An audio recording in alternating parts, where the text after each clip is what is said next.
Entities that are good for real estate, if you're interested in real estate, that's the fill in the blank item there. If you're looking to give them a home or give them a property or something like that, even an interest in a business, the types of entities that are just as good as a trust would be a family limited partnership or a limited liability company.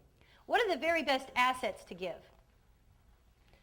Undervalued. If you're filling in the blank, you probably got this already from our earlier comments, but undervalued assets. Those are fantastic. Why? Because if you think they're going to go up in value, that's what we want. We want the assets that you're going to give to go up in value after you've gifted them. That's the whole key. Now, many of you might be thinking, oh, I have an asset that's a good one to give them. It'll go up in value, but it's got a lot of appreciation. Any of you already thinking that way?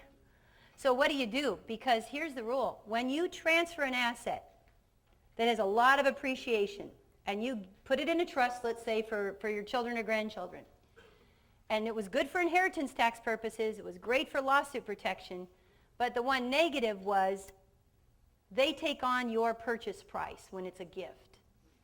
You know how every idea has pros and cons?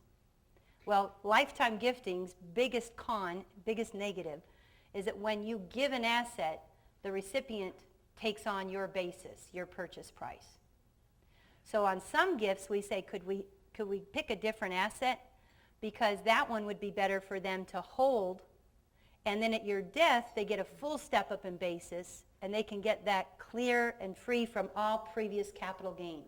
All that appreciation is gone at a death. So on highly appreciated, if that's important to you, make a note and I'll discuss it with you, or we can discuss it with you in appointments.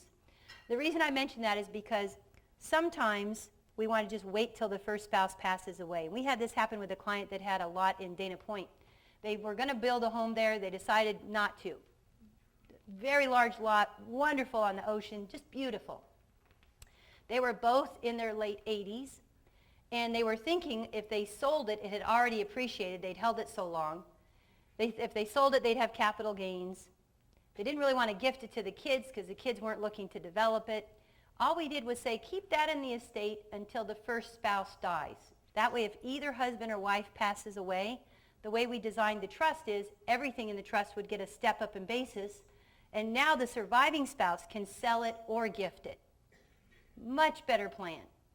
So if you have highly appreciated assets, there are a lot of ways we can deal with that.